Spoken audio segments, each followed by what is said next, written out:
Hello friends, good evening. Welcome to my YouTube channel. तो friends, जैसा कि आप सभी को पता ही था कि आज 26 फरवरी को JYT 556 के अभ्यर्थियों ने जो कोर्ट ऑफ कंटेम्प्ट का केस डाला था, तो उसकी आज हियरिंग थी और केस जो है डिस्पोज ऑफ हो चुका है और जो है उनकी याचिका जो है खारिज हो गई है। और इसके साथ ही जो है कोर्ट ने ऑर्डर्स भी जारी कर दिए हैं। तो चलिए ऑर्डर्स की कॉपी के साथ ही स्टार्ट करते हैं। और कुछ कैंडिडेट्स को यहाँ पे डाउट्स हो रहे हैं कि सर जो है ये जो है कोर्ट ने स्टे कर दी है इस मामले में। देखिए, ऐसा कोर्ट ने स्टे नहीं करी है। मैं भी आपको पूरी जजमेंट टू जजमेंट पढ़ाऊँगा। कुछ यूट्यूब चैनल पे आपको बताया जा रहा है कि कोर्ट ने स्टे कर दी है इसके टाइपिंग प्रोसेस के ऊपर। देखिए, ऐसा कुछ नहीं है। थोड़ा सा जो है आप जो है जो है ऑर्डर को थोड़ा मिसलीड कर रहे हो, यानी कि उसको मिसअंडरस्टैंड कर रहे हो। तो मैं अभी सारा आपको डाउट क्लियर कर दूंगा इस जजमेंट को पढ़ के, ठीक है। सॉरी, ये आज के जो ऑर्डर आए हैं, क्योंकि कुछ मैं कैंडिडेट्स के कमेंट देखे उस वीडियो में, वो कह रहे थे कि सर आपने ये गलत बता दिया, स्टे हटी नहीं है जबकि स्टे लग गई है। तो ऐसा नहीं है, मैं अभी आपको बताता हूँ। देखिए, सबसे पहले तो ये जो केस था ये कोर्ट ऑफ कंटेम्प्ट का था, ठीक है। सिविल ओरिजिनल पिटीशन कंटेम्प्ट, ठीक है। कोर्ट ऑफ कंटेम्प्ट का मतलब होता है जब आप जो है न्यायालय की अवमानना करते हो, यानी कि कोर्ट ने जो कोई डिसीजन सुनाया है आप उसकी जो है अवमानना कर रहे हो, आप उसको नहीं मान रहे हो। तो ये अमित कुमार शर्मा जी ये पिटिशनर थे और यहाँ पे 3 रिस्पोंडेंट थे, ठीक है। एक जो थे हमारे श्री राम सुभाग सिंह, ठीक है, हमारे सेक्रेटरी। उसके बाद जो हमारे प्रबोध सक्सेना IAS अधिकारी, ये चीफ सेक्रेटरी शिमला। उसके बाद से डॉक्टर जितेंद्र कन्वर, ये जो है HPSSC जो है मीरपुर के जो है सेक्रेटरी हैं। तो ये रिस्पोंडेंट थे। अब आपको मैं वर्ड टू वर्ड पढ़ाऊँगा, फिर आपको ये डाउट क्लियर हो जाएगा कि ये स्टे नहीं हुई है। मतलब ये जो है वकीलों ने कहा है, ठीक है, जो स्टाफ सिलेक्शन कमीशन के बोर्ड है उसने ये कहा है, ठीक है। तो सबसे पहले ऑर्डर पढ़ते हैं। ऑर्डर देखिए, ऑर्डर से सब कुछ इंपॉर्टेंट है। Mister Raju Ram Rahi, learned deputy advocate general, appear waives and accept service of notice on behalf of respondent number 1, 2 and miss Suchitra Sen, learner counsel on behalf of respondent number 3। तो ये एडवोकेट्स के नाम दिए हैं। एक एडवोकेट्स जो है रिस्पोंडेंट नंबर 1 एंड 2 के बिहाफ पे हुए हैं, और जो रिस्पोंडेंट जो है सुचित्रा सेन जी है मिस, ये जो है रिस्पोंडेंट नंबर 3 यानी कि HPSCC के बिहाफ पे ये प्रेजेंट हुई है। अब आप ध्यान से समझना। सबसे पहले आप पॉइंट नंबर 2 पढ़ेंगे। It is contended on behalf of the respondent that in view of order dated, बोला dated 12/1/2022 pass by the supreme Court in the special leave petition diary number this title as this whereby directed to contain in paragraph 33 of order of violation whereof present contempt petition has been filed. Stay stand this petition is premature and not maintainable. तो पहले जो point है इसमें ये court ने क्या कहा है कि जो है रिस्पोंडेंट ये कहना चाहते हैं कि जो पिटिशनर जो है वो जो है याचिका दायर करी है, यानी कि कोर्ट जो सुप्रीम कोर्ट ने ऑर्डर फाइल किए हैं, यानी कि 12/1/2022 के अकॉर्डिंग इस केस में। तो ये जो उसमें जो पैराग्राफ 33 के ऊपर जो कोर्ट ने ऑर्डर दिए थे उसके ऊपर जो है वायलेशन के रिगार्डिंग, तो जो है इन्होंने जो प्रेजेंट जो है कोर्ट ऑफ कंटेम्प्ट जो फाइल किया है वो जो है पिटिशन जो है प्रीमेच्योर है और जो है नॉट मेंटेनेबल, यानी कि ये प्रीमेच्योर और नॉट मेंटेनेबल है, ठीक है। यानी कि वो ये जो है रिस्पोंडेंट कह रहा है, ठीक है, ये कोर्ट नहीं कह रहा है, ये रिस्पोंडेंट के जो एडवोकेट है उन्होंने कहा है। अब आपको आगे बढ़ाते हैं 3 नंबर। देखिए, ये यहाँ पर क्या हो रहा है, ये यहाँ पे बातें मतलब जो इनमें इस ऑर्डर में अभी ये जो है 1 नंबर में 2 नंबर 3 में ये लिखा गया है जो एडवोकेट्स ने कहा है वहाँ पे रिस्पोंडेंट्स के ने। अब आगे बढ़ते हैं कि learner council of the petitioner submit that. अब 3 नंबर पैराग्राफ क्या है, ये जो है पिटिशनर का एडवोकेट बोल रहा है कि petitioner submit that aforesaid order of the supreme court has also not placed on record on placed on annexure C2 of the petition of the supreme court has state the direction to contain the paragraph 33। तो जो है petitioner का जो advocate जो है ये कहना चाहता है कि सुप्रीम कोर्ट ने जो है ऑर्डर दिए हैं 33 नंबर पैराग्राफ को ही सिर्फ जो है उसको जो है स्टे के लिए, but there are certain direction in paragraph 34। और ये पिटिशनर का एडवोकेट कहना है कि पैराग्राफ 34 में भी कुछ सर्टेन डायरेक्शन दी थी कोर्ट ने, and proceeding further ignoring the set direction. और ये मोटा मोटा तीसरे पैराग्राफ में क्या कहना चाहता है, तीसरे पैराग्राफ में ये जो है पिटिशनर की तरफ से एडवोकेट ने कहा है कि जो है कोर्ट ने जो 33 नंबर पैराग्राफ को जो ऑर्डर स्टे के लिए दिया था, 34 नंबर को नहीं दिया था, इसलिए जो है ये जो कोर्ट ऑफ कंटेम्प्ट कर रहे हैं, यानी कि इन्होंने इग्नोर कर दिया कोर्ट्स के ऑर्डर को मानने के लिए। अब आपको मैं पढ़ाता हूँ कि 33 नंबर और 34 नंबर पैराग्राफ में क्या था। देखिए, 33 नंबर में क्या था, 33 नंबर में दिया था कोर्ट ने क्या ऑर्डर दिए थे, ये जो जजमेंट है जो 31 दिसंबर को आई थी इसमें लिखा था कि HPSCC को दिया था रिजल्ट को रिकास्ट करने के लिए, जिस पे जो सुप्रीम कोर्ट ने स्टे लगा दिया। ठीक है, तो इन्होंने कहा कि स्टे जो है सिर्फ इसी पे लगी है। ठीक है, लेकिन 34 नंबर पे नहीं लगी है। 34 नंबर में क्या बोला गया था? 34 नंबर में बोला गया था, ये मैं एग्जैक्टली कोट कर रहा हूँ, since the common RNP rule stand amended by 2020 rules and the cause of resistant confusion for the time being appear to have been remove and the necessary consequence selection for JO 817 shall take place in accordance with rule 2020। ठीक है, तो इसमें court ने ये कहा है कि 2020 में जो RNP रूल चेंज हुए थे उसके अकॉर्डिंग जो 817 की जो भर्ती है ये 2020 के RNP रूल के अकॉर्डिंग होनी चाहिए।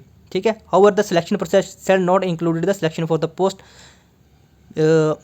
Post which were left over from advertise post of 556। और साथ में कोर्ट ने ये भी कहा था कि जो है 556 की जो पोस्टें बच गई हैं उनको जो है 817 के अकॉर्डिंग जो है RNP रूल के अकॉर्डिंग उसमें भर्ती नहीं करवाई जा सकती। And set post have already been directed to be filled through the selection process of the JOIT 556। और ये जो पोस्टें जो हैं ये 556 के RNP रूल के ही अकॉर्डिंग ही भरी जाएंगी। यानी कोर्ट में इसमें क्लियरली मेंशन किया था कि जो है 817 की जो पोस्टें हैं वो 817 के RNP रूल के हिसाब से भरी जाएंगी। और अगर 556 की जो पोस्टें जो हैं 817 में मर्ज करी हुई हैं तो उन पे जो रिक्रूटमेंट जो होगी वो 556 के RNP रूल के हिसाब से ही होगी। तो चलिए आज के ऑर्डर पे चलते हैं। अब हम चलेंगे 4 नंबर पैराग्राफ में क्या है, बोले at this stage learner counsel for responded number 3 submitted. अब देखिए यहाँ पे कोर्ट नहीं कह रहा है, कोर्ट ने कोर्ट किया कि 3 नंबर रिस्पोंडेड ही, 3 नंबर रिस्पोंडेड कौन है? HPSCC हमीरपुर। ठीक है, तो HPSCC हमीरपुर जो है तो क्या कह रहा है HPSCC हमीरपुर सबमिट दैट, इन्होंने कहा during recruitment is reference typing test was being conducted with effect from 14/7/2021 to the 18/9/2021 कि जो हमने जो है टाइपिंग टेस्ट जो है 18/7 से लेकर 18/9 तक चलाया। विच वाज पोस्टपोन मिडवे, जो कि बीच में जो है पोस्टपोन हो गया, यानी कि इनका ये शेड्यूल था 14/7 से लेकर 18/9 तक, लेकिन बीच में ये पोस्टपोन हो गया। Passing order dated 26/8/2021 by the division bench, यानी कोर्ट के ऑर्डर के बाद इस पे जो स्टे लगी थी और 26 को जो स्टे ऑर्डर आए थे 26/8 को,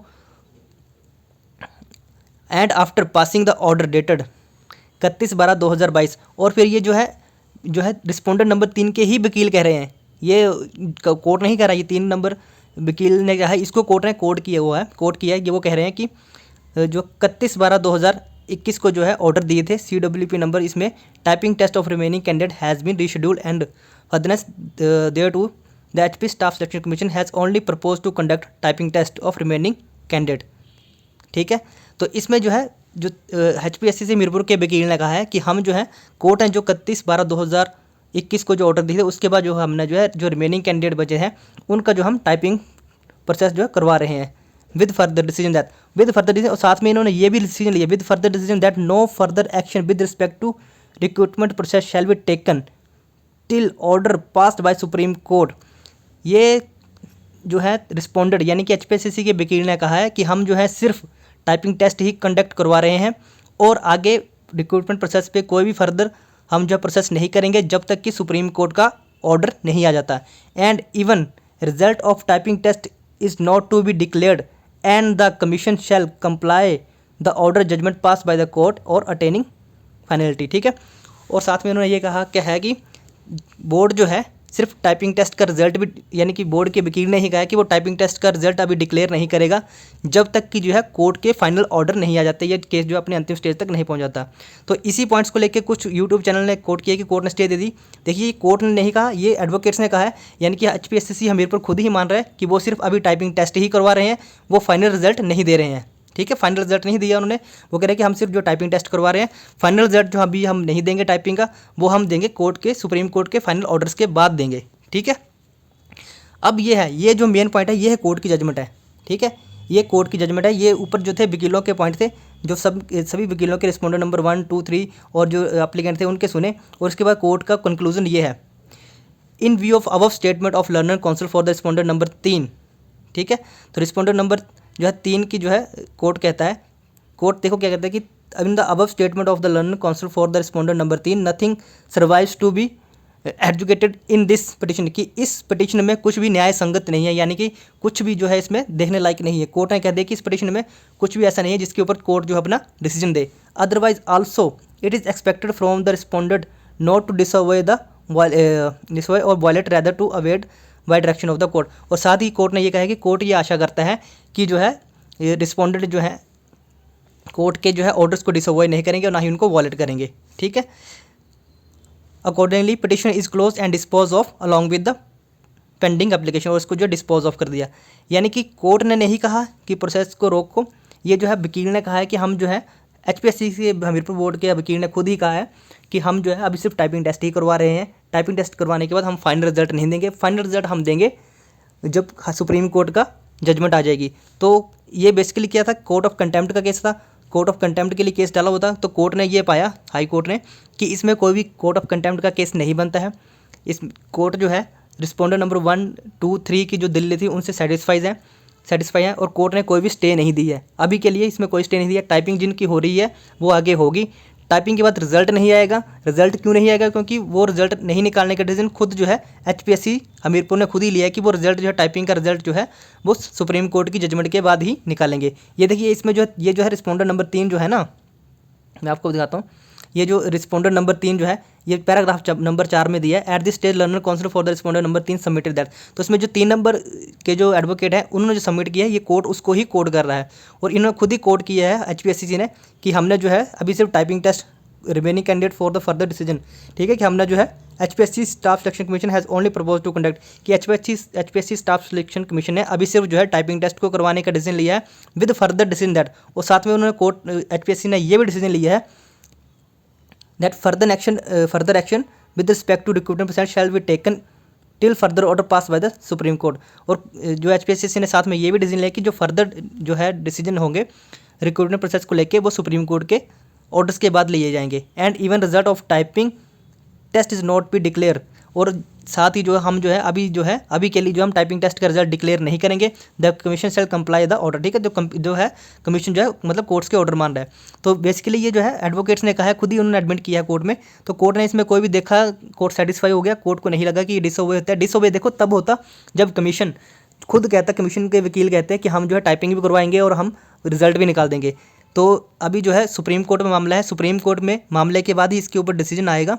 तो ये कुछ थोड़ा मिसअंडरस्टैंड कर रहे थे कुछ कैंडिडेट या कुछ अभ्यर्थी कि कोर्ट ने स्टे दी थी, कोर्ट ने स्टे नहीं दी है।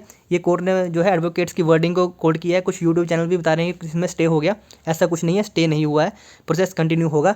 हाँ, रिजल्ट आपका नहीं आएगा क्योंकि ये खुद स्टाफ सिलेक्शन हमीरपुर बोर्ड ने खुद ही डिसीजन लिया है कि जब तक सुप्रीम कोर्ट का जो डिसीजन नहीं आता तब तक जो है हम टाइपिंग टेस्ट का फाइनल रिजल्ट नहीं निकालेंगे। तो आपको वैसे डरने की जरूरत नहीं है। 28 तारीख को सुप्रीम कोर्ट में इसकी हेयरिंग है। टाइपिंग टेस्ट के जो पेपर को चेक करने में काफ़ी टाइम लगता है, लगभग 19,000 के अभ्यर्थी आसपास है। तो इसको जो है मैनुअली चेक करते हैं, इसमें वैसे ही टाइम ज़ाया होता है, 1 से 2 महीने तो इसमें लग ही जाएंगे। तब तक जो है सुप्रीम कोर्ट से आपका मामला सेट आउट हो जाएगा और मोस्ट प्रोबेबली आपका 1 या 2 मंथ के अंदर आपका जो है टाइपिंग का रिजल्ट भी आ जाएगा। तो डरने वाली बात नहीं है, कोर्ट ने कोई स्टे नहीं लगाया। ये एक्चुअली बोर्ड ने अपनी मीटिंग में ही डिसीजन लिया कि हम जो टाइपिंग जो है करवा लेते हैं, टाइपिंग के बाद जो है रिजल्ट को हम होल्ड करके रखेंगे और जब सुप्रीम कोर्ट का रिजल्ट डिसीजन आ जाएगा, फाइनल वर्डिक्ट आएगा, उसके बाद जो हम रिजल्ट को डिक्लेयर करेंगे। तो सुप्रीम कोर्ट में ये मामला है, सुप्रीम कोर्ट ही अब डिसाइड करेगा कि पोस्टों को लेकर भी अगर सुप्रीम कोर्ट जो है हाई कोर्ट की जजमेंट को मान लेता है तो उसके अकॉर्डिंग ही फैसला होगा, या फिर उसमें कोई सुप्रीम कोर्ट जो है चेंजेस करना चाहता होगा तो उसके अकॉर्डिंग भी हो सकता है। तो ये आपके लिए वीडियो थी। अगर आपको वीडियो अच्छी लगी तो प्लीज़ लाइक करना, शेयर करना और सब्सक्राइब करना। Thanks for watching. जय हिंद, जय हिमाचल।